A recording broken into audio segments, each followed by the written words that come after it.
안녕하세요. 예방의학 강의를 시작하도록 하겠습니다. 자, 이번에 진행되는 강의는 이제 처음 개설되는 강의인데 예방의학 강의예요. 자, 이 강의를 예방의학으로 수강 신청을 하신 학생들도 있을 거고 또는 역학 심화 과정으로 수강 신청을 하신 분들도 있을 거예요. 자, 전체 같은 내용이긴 하지만 약간의 커리큘럼 차이가 조금 있어서 먼저 설명을 좀 드리고 갈게요. 우선 이 수업을 들으시는 학생들이 다 보건연구사 준비하시는 학생들이죠. 그래서 보건연구사가 기본적으로 시험 과목의 설정이 보통은 보건학, 그리고 역학, 그리고 플러스 선택 과목이죠. 식품화학이라던가 미생물학이라던가 이렇게 구성이 되고 제가 보건학과 역학 강의를 모두 하고 있어요. 보건학은 뭐냐? 보건학은 공중보건이랑 행정, 보건행정의 일부가 합쳐진 과목이 이 보건학이고 역학은 또 보건학 안에 하나 포함되어 있는 하나의 챕터죠. 근데 지금 예방의학 강의를 하게 돼요. 예방의학 강의는 굳이 왜 필요한 거냐? 우선 보건학을 준비하시는 학생들 그리고 역학을 준비하시는 학생들 우리 이제 시험 준비를 계속 하다 보면은 과거에는 시험 난이도가 굉장히 적절한 수준이었어요. 그래서 제가 강의하고 있는 기존의 공중보건, 보건행정 합쳐진 보건학 그리고 역학 기본 이론 요 수강만으로도 요 강의만으로도 충분히 시험을 풀 수가 있었고 실제 그 학 공부를 통해서 역학을 100점 맞았어요 라고 저한테 후기를 올려주시는 분들도 많았고 시험을 3개월 만에 합격하고 저에게 합격 소식을 전해준 학생도 몇 분 계시고 3개월, 5개월 이렇게 단기간에 합격하시는 분들도 있었죠. 근데 매년 특히 2016년 들어서 시험 문제 난이도가 올라가고 있어요. 그래서 서울시를 예를 들면은 서울시가 2016년 1월 달에 시험이 있었고 10월 달에 시험이 있었는데 1월 달에서 우리 3개월만 저희 실감 듣던 학생이 10월부터 공부를 시작해서 9월부터 하긴 했는데 9월부터 강의를 듣다가 10월부터 이제 본격적으로 시험을 준비를 해서 본격적으로 준비를 해서 3개월 만에 합격을 했어요. 1월 달 시험에서. 그 친구가 합격했을 때의 그 커트라인이 93점 정도로 굉장히 높은 점수였고요. 그 당시에 1등 했던 학생이 아마 98점 정도로 굉장히 높은 그 합격선을 보여주고 있었죠. 근데 그러고 나서 바로 10월 달에 서울시에서 다시 또 공고가 나오고 시험을 봤는데 그 시험은 굉장히 난이도가 높아졌어요. 너무 높아져서 제가 실제 시험을 이제 보러 갔었는데 제가 봐도 시험 문제가 너무너무 어려웠고요. 실제 그 시험에서의 합격선은 70점대 중반이었어요. 70점대 중반이었고 다행히도 이 시험에서도 저희 수강생이 합격을 해서 한 명 뽑는데 합격 소식을 전해줬는데 그만큼 합격선이 낮아진 거죠. 그 말은 뭐예요? 문제가 너무 어려워졌다라는 거예요. 그래서 역학 기본이론 보건학보다 좀 더 난이도 있는 문제가 나온다. 결국 난이도 있는 문제는 어디에서 나오게 되냐면 예방의학에서 나올 수밖에 없어요. 그러면 그래서 예방의학을 심화 강의로 준비를 하기도 했고 또 강원도나 또 일부 지역에서는 시험 과목 자체를 역학을 아예 빼고 예방의학을 하나의 과목으로 넣기도 해요. 그래서 역학 대신 예방의학이 포함이 되고 있는 거죠. 자, 그래서 준비된 강의가 이 강의고 이 강의 전체 커리큘럼 그 전체 챕터 내용을 보면은 건강 증진이 짧게 첫 번째 챕터로 있고요. 두 번째 역학, 그리고 환경, 산업, 마지막으로 의료, 관리. 자, 요렇게 4개의 챕터로 되어 있는데 보건학은 뭐냐면 여기에다가 플러스 알파를 하면 얘가 바로 보건학이 되는 거고요. 여기 없는 나머지 공중보건에 있는 챕터들 그게 들어가면 보건학이라는 과목이 되는 거고 이 중에서 역학 심화는 어디까지 들어가냐면 건강증진과 역학까지 해서 여기를 역학 심화 수업으로 들어갈 거예요. 그래서 그럼 기존 역학과 뭐가 달라요? 기존 역학과 기본 내용 자체는 같아요. 근데 예방의학 체계에 굉장히 난이도 높은 문제들이 많이 있고 기본 역학에서 다루지 않았던 조금 더 심한 내용. 어차피 기본 틀이 바뀌는 건 아니고 똑같은 내용에 중간중간 심화된 내용들이 들어가고 또 이 교재가 가지고 있는 가장 큰 장점이 실제 의사고시 준비하는 문제들이기 때문에 문제 난이도가 좀 높아요. 그리고 실제 시험 문제가 이런 식으로 난이도가 높아지고 있기 때문에 실제 난이도 수준의 문제들을 풀어봄으로 인해서 여러분들의 시험을 대비하기 위한 심화 수업으로 들어간다라고 보시면 되고 예방의학은 이 네 가지 챕터를 모두 합쳐서 예방의학으로 들어가요.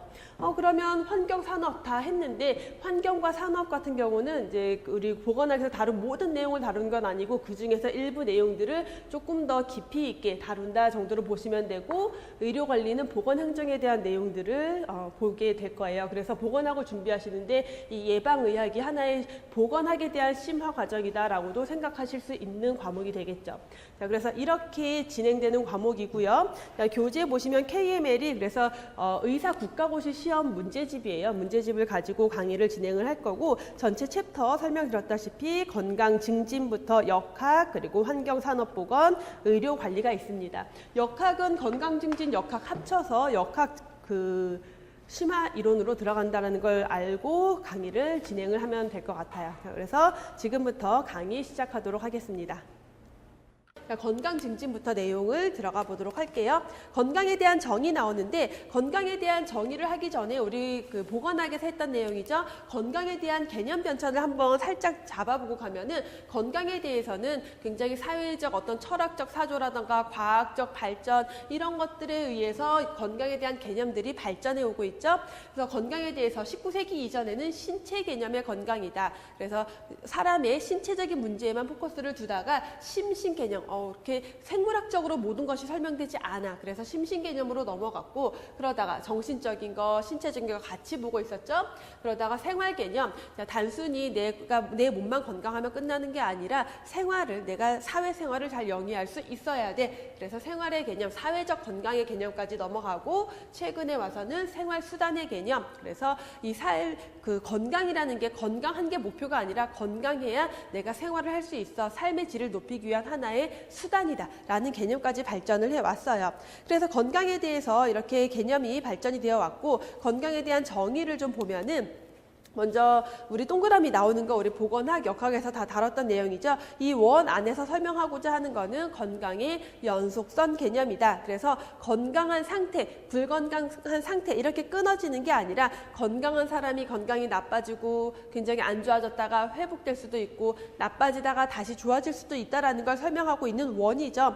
그래서 A에 있는 부분이 완전한 건강 상태였다가 B로 넘어가면은 초기 상태. 그래서 전염병이 라면 감염에서 잠복기 상태겠고 만성질환이라면 그 증상이 없는 초기 상태를 의미한다라는 거고 C는 완전한 질병 상태죠. 그리고 D로 넘어가면은 이제 그 질병이 회복되고 있는 상태다.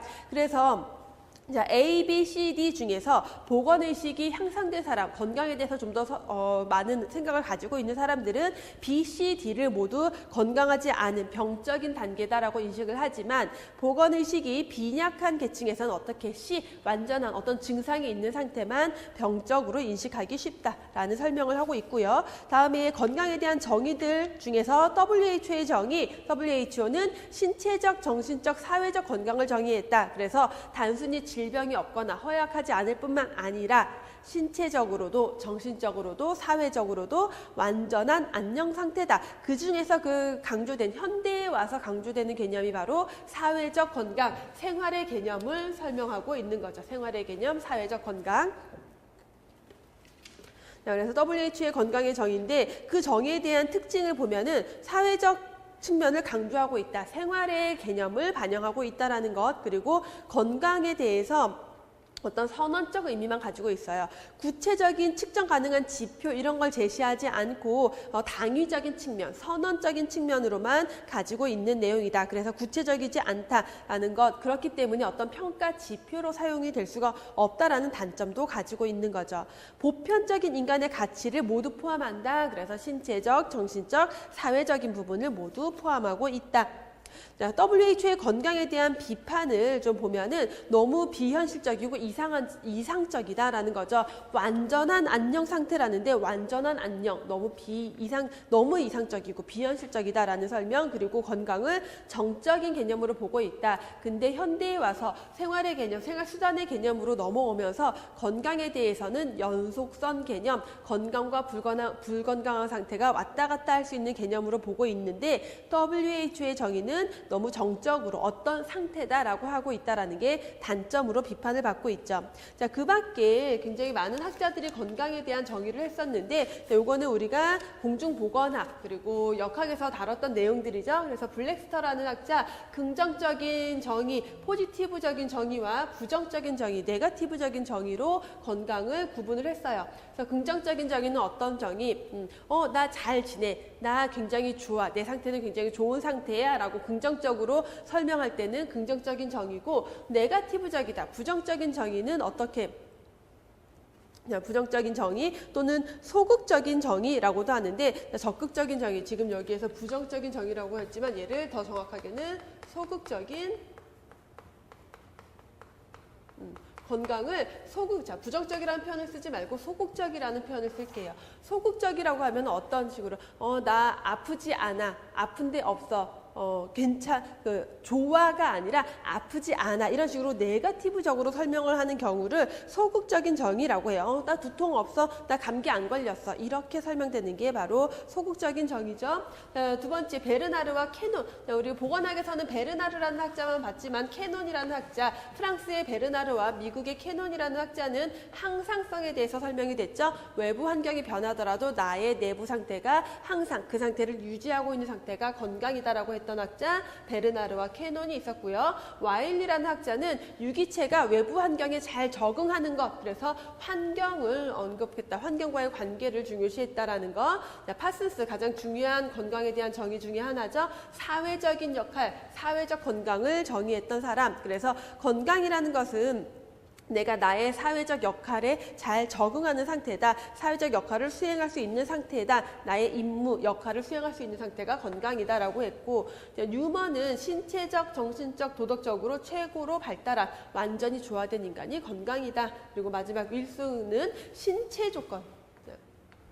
신체 조건을 무관하게 취급했던 게 윌슨이에요. 그래서 신체 조건과 무관하게 내가 사지가 없어도, 팔다리가 없어도 나는 건강하다라고 느낄 수가 있고, 내 신체가 완전히 건강함에도 불구하고 나는 건강하지 않다라고 느낄 수도 있다라는 주관적인 건강을 설명했던 게 윌슨이었죠. 그래서 건강에 대한 정의들을 좀 봤고요.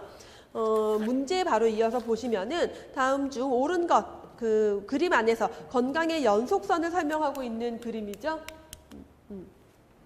그래서 그림 안에서 설명하고 있는 것, A, B, C, D에 대해서 A는 조기검진을 말한다. 조기검진은 언제 하는 거예요? 우리 질병 예방 단계에서 조기 검진은 2단계에서 하는 것, 2단계, 2차 예방이라고 했고, 2차 예방은 어떤 질병이 진행되고 있는 상태, 불연성 감염기에 하는 것이다. 그러니까 B에 해당이 되겠고, B는 만성질환과 관계가 없다가 아니라 만성질환의 경우에서는 어떤 상태, 질병의 초기 증상이 없는, 자각 증상이 없는 초기 단계를 설명할 수가 있겠고, 감염병에서는 잠복기가 B가 해당이 되는 거죠. B가 잠복기에 해당이 된다. D는 예방과 무관하다. 예방과 무관한 게 아니라 예방 단계 중에서 3차 예방에 해당이 됐죠. 광의의 질병 단계는, 넓은 의미에서의 질병 단계는 B, C, D다. 그래서 보건의식이 좀 더 높은 계층에서는 B, C, D를 모두 질병 단계다라고 인식한다라고 설명을 했어요. 다음, WHO에서 제시한 건강의 정의에 대한 설명으로 맞지 않은 것을 묻고 있는데, WHO에서 앞에서 건강의 정의를 봤을 때 신체적, 정신적, 사회적으로 완전한 안녕 상태다라고 했어요. 보건 부문의 사업 범위를 확대하는 계략적 지침이 된다. 그래서 어떤 이념적인 기준만을 제시를 하고 있기 때문에 그게 계략적 지침이 된다라고 할 수가 있겠고, 이념적 목표 설정에 도움을 준다. 그래서 정확한 어떤 측정 도구는 되지 못하지만 이념적 목표 설정에 도움이 된다. 측정 지표와 방법을 개발하는 데는 도움을 줄 수가 없다. 왜냐하면 그 정의 자체가 어떤 측정 지표, 구체적이지 않기 때문이죠. 삶의 여러 가지 측면, 그래서 신체적, 사회적, 정신적 측면을 모두 포함하고 있고 내용이 모호해서 건강에 관한 실증적 분석에는 어려움이 있다. 그래서 건강의 정의, WHO 건강의 정의를 좀 더 보면요. 이러한 비판들을 받고 있어요. 우리 교재에 있는 내용에 좀 더 추가로 내용을 들여보면은 정의가 너무 비현실적이고 이상적이고 정적으로 보고 있다. 안녕이라는 개념 너무 주관적이다. 그리고 객관적인 측정이 불가능하다. 제시되지 않은 게 단점이다라는 거고 정적인 상태로 보고 있기 때문에 동적, 예후에 대한 내용이 포함되지 않았다. 너무 관념적이고 모호한 설명이다라는 비판들을 받고 있다라고 설명을 드렸죠. 자, 여기까지 보시고 다음에 11페이지 이어서 보시면 건강관리에 대한 내용인데 건강관리에서 1차, 2차, 3차 예방이 나와요. 자, 1차, 2차, 3차 예방은 질병의 자연사 5단계와 함께 우리가 공중보건 역학에서 정리를 했던 내용. 그래서 이 표로 간단하게 볼 수 있는 게 질병의 자연사 5단계와 예방 단계죠. 그래서 1단계, 2단계, 3단계, 4단계, 5단계까지 봤을 때 1단계는 비병원성기. 그래서 어떤 단계? 병인과 숙주와 환경이 서로 잘 상호작용을 하고 있는 상태다. 그래서 어떤 질병이 전혀 없는 상태를 병인, 숙주, 환경, 상호작용이 잘 이루어진 비병원성기라고 했죠. 2단계인 초기 병원성기에는 병인의 자극이 형성된 시기예요. 자, 병인의 자극이 형성이 됐는데 아직 나에게 자극을 하고는 있지만 내 몸에 들어오지 않았어요. 감염병, 병원체가 돌아다니고 있긴 하지만 내 몸에 들어오진 않았어요. 감염되진 않은 그런 상태고 불연성 질병기는 병인에 대한 자극이 내 몸에 들어와서 내가 어떤 반응을 하기 시작했는데 불연성, 아직 증상이 나타나지 않은 시기고 현성 질병기는 증상이 나타난 시기죠. 자, 마지막 회복기까지라고 봤을 때 이 상태에서 비병원성기와 초기 병원성기까지를 나눠서 1차 예방이라고 했고 2단계 불연성 질병기와 현성 질병기를 2차 예방이라고 했죠. 회복기는 3차적 예방이다라고 했어요. 그래서 1차 예방에서는 아직 질병에 걸리지 않은 상태, 그러니까 뭘 해야 된다? 질병에 걸리지 않도록 예방해야 되는 단계다. 2차 예방은 질병에 이미 걸렸어요. 그러면 최대한 빨리 발견해서 빨리 치료하고 악화를 방지해야 되고 그 다음에 회복하고 있는 단계다라면은 이제 빨리 회복할 수 있도록 도와줘야 되는 게 3차 예방에 해당이 되는 거죠. 그래서 1차 예방에서도 비병원성기 1단계에서는 건강 증진, 환경 위생 이러한 활동들이 이루어지겠고 2단계에서는 특수 예방이라고 하는 것, 어떤 특정 원인을 제거하기 위한 것, 예방접종이라던가 환경 관리, 어떤 직업병이라던가 어떤 질병을 일으킬 수 있는 유해 요인 이런 것들을 제거하는 게 특수 예방 2단계에 들어가겠고 2차 예방 중에서도 불연성 질병기 증상이 없으니까 조기에 발견하고 조기 검진에서 조기 발견하고 조기 치료하고 현성 질병기에서는 악화 방지를 위한 치료가 들어가고 회복기에서는 재활과 관련된 내용들이 들어갈 수 있겠죠. 이어서 교재에서 보시면 그래서 1차 예방은 질병 발생하기 이전 단계다라고 설명하고 있어요. 그 중에서도 적극적 예방과 소극적 예방이다. 적극적 예방이 바로 여기 1단계에서 할 수 있는 예방들, 건강 증진, 환경 위생, 영양, 우리가 다른 말로는 비특이적인 예방이다. 특별한 무언가를 예방하기 위한 게 아니라 모든 것들을 예방하기 위한 것, 비특이적인 예방이다. 소극적 예방에는 특수 예방이라고 해서 특별한 무언가 그거 하나만 예방하기 때문에 소극적 예방인 거죠. 예방접종, 환경 정리, 그래서 어떤 위해 요인이 되는 그 환경을 정리한다라는 거예요. 그 위해 요인에 의한 문제를 개선하겠다라는 거죠. 안전관리, 어떤 안전상의 문제가 발생할 수 있는 것들을 제거하는 것. 그래서 환경위생과 환경정리는 다른 개념인 게 환경위생은 이 환경 문제가 두루두루 여러 가지 건강 문제를 일으킬 수 있어서 환경을 대기 오염을 줄이고 뭐 전반적인 환경을 다루는 거다라면은 환경정리는 어떤 특정 건강 문제를 일으킬 수 있는 부분을 제거하는 거예요. 예를 들면은 산업장에서 어떤 산업 환경이 직업병을 일으킬 수 있을 때 그 물질을 제거해 주는 것, 물질을 대체하거나 이런 것들을 환경 정리로 볼 수 있겠죠. 두 번째, 2차 예방에서는 질병 초기 단계에서 건강검진을 실시해서 빠르게 진단하는 것, 조기에 검진해서 조기에 발견하고 조기에 치료하는 것, 그리고 악화, 이미 질병이 진행이 됐다라면은 악화되지 않도록 치료하는 것. 3차 예방에서는 자, 이 사람이 이제 잘 회복해서 사회로 복귀할 수 있도록 해주는 거죠. 그래서 만성 퇴행성 질환에서 3차 예방이 또 중요하게 다뤄질 수가 있겠고, 재활과 관련된 내용뿐만 아니라 사회적으로도 내가 직업으로도 복귀할 수 있도록 하는 재활까지 모두 포함을 하고 있어요. 그래서 1, 2, 3차 예방 단계를 봤고요. 포괄적 의료라는 개념, 자, 포괄적 보건의료 우리 공중보건에서 했던 내용이죠. 포괄적 보건의료라고 하면은 요거 하나 먼저 보고 갑시다. 그래서 그 질병의 예방 단계에 대해서는 보건학에서도 굉장히 자주 출제가 되는 내용인데, 요거는 우리 공중보건학 교재에 있는 영양과 관련된 만성질환의 1, 2, 3차 예방 사례예요.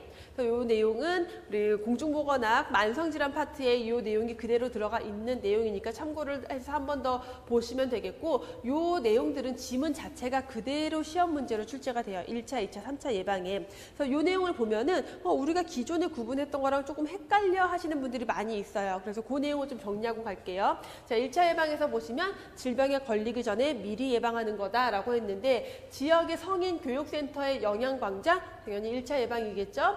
점심 식사를 저지방식으로 제공한다. 1차 예방, 질병에 걸리기 전에. 농산물 시장과 과일, 야채 공급량을 증진한다. 그래서 시민들의 어떤 과일, 야채 섭취량을 늘리겠다. 1차 예방이겠죠. 2차 예방에서 많이 헷갈려 하시는데, 심혈관 질환 고위험군에 대한 영양 상담, 요거를 1차로 생각하시는 분들이 굉장히 많아요. 근데 1차가 아니고 얘는 2차로 분류를 해야 되는 거고, 왜 그러냐면 예를 들면 우리가 암 고위험군에 대해서 금연 교육을 실시한다라고 했을 때 걔는 1차로 분류를 했었단 말이에요. 근데 얘는 왜 2차예요? 자, 이 심혈관 질환의 고위험군이라는 건 심혈관 질환의 고위험군의 가장 큰 그 위험 인자들이 뭐냐면 고혈압, 콜레스테롤 혈증, 이미 이 기저 질환들을 가지고 있는 사람들이 바로 고위험군이에요. 그러다 보니까 이 사람들의 식습관을 고치는 거는 이미 질병이 진행되고 있는 단계다라고 보기 때문에 얘는 2차 예방으로 들어가요. 그래서 이 내용은 그대로 심혈관 질환 고위험군 영양상담 2차 예방이다. 이미 그 혈중 콜레스테롤, 중성지방 이게 높은 사람들을 얘기하는 거죠. 그렇기 때문에 2차 예방으로 들어가는 거고, 콜레스테롤에 대한 선별 검사니까 조기 검진 바로 2차 예방이죠. 임신 당뇨 병력이 있는 여성들도 마찬가지의 개념이에요. 임신 당뇨에 이미 걸렸었어요. 분만을 하고 나서 없어졌지만 이 사람들은 한번 걸렸기 때문에 재발할 확률이 굉장히 높아서 이미 질병의 불연성 질병기 정도로 보는 거죠. 그렇기 때문에 이 여성들에 대한 당뇨병 교육 프로그램 2차 예방으로 들어간다라는 거. 3차 예방에서는 신장 질환을 가지고 있는 환자에 대해서 영양의학적으로 치료하는 것, 그리고 심장 재활하는 것, 그리고 당뇨 환자가 퇴원해서 치료를 끝낸 다음에 퇴원해서 자가 관리할 수 있도록 재활과 관련된 내용이 이기 때문에 3차 예방. 그래서 보다 보면요, 2차와 3차의 구분이 모호해요. 실제로 1차, 2차, 3차 예방의 구분은 모호하다라는 설명이 맞아요. 조금 애매한 부분이 있어요. 그래서 문제 나올 때 항상 여러분들이 주의 깊게 봐야 되는 핵심 포인트 단어들, 건강 증진 활동이다, 예방 접종이다, 선별 검사다, 조기 검사다, 조기 치료다, 이런 것들, 재활이다. 이거는 명확한 포인트가 되는 용어들이기 때문에 그 용어들을 기본으로 보면서 요 사례들 같은 경우는 우리가 그 사례가 그대로 시험 문제로 나오고 있기 때문에 요거 그대로 기억을 해주시면 좋을 것 같아요. 다음에 포괄적 의료, 포괄적 보건의료에 대한 개념을 볼 건데, 포괄적 보건의료는 어떤 내용들을 다루고 있다? 건강 증진과 질병 예방과 치료와 이 모든 걸 가지고 있는 게 포괄적 보건의료라는 개념인 거죠. 그래서 포괄적 보건의료, 기존의 의료는 치료에만 포커스를 두고 있었지만 치료의학과 예방의학을 합친 게 포괄적 의료고, 우리는 이제 의료보다는 보건의료로 봐야 되기 때문에 보건의료, 포괄적 보건의료는 건강 증진, 질병 예방, 치료, 재활까지 모두 다 아우르고 있는 총괄적인 개념이 포괄적 보건의료의 개념이다라고 보시면 되겠죠. 자, 뒤로 넘겨서 문제를 보도록 할게요. 만성질환 관리에서 2차 예방에 해당하는 것을 고르래요.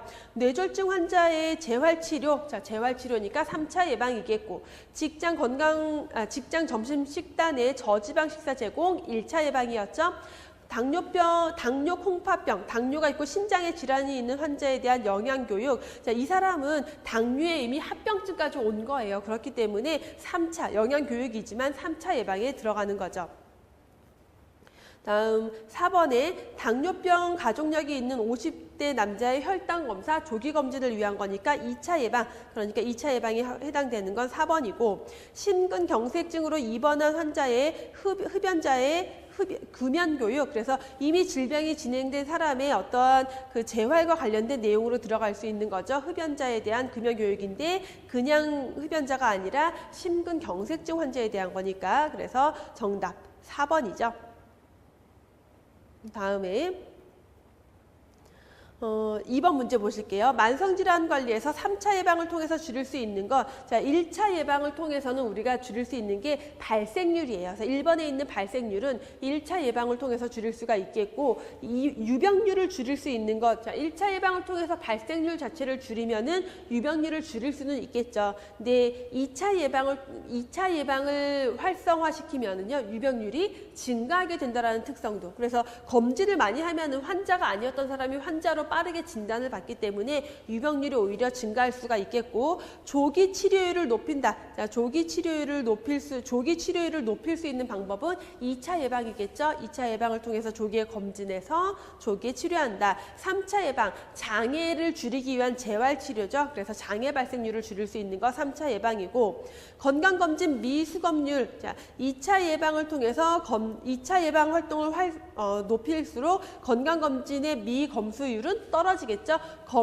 미수검률은 떨어지겠죠. 건강검진을 안 받은 사람을, 수검률이라는 것은 건강검진을 안 받은 사람이라는 건데, 그게 아니라 2차 예방을 통해서 건강검진 수검률을 높일 수가 있겠죠. 그래서 이번에 정답은 4번.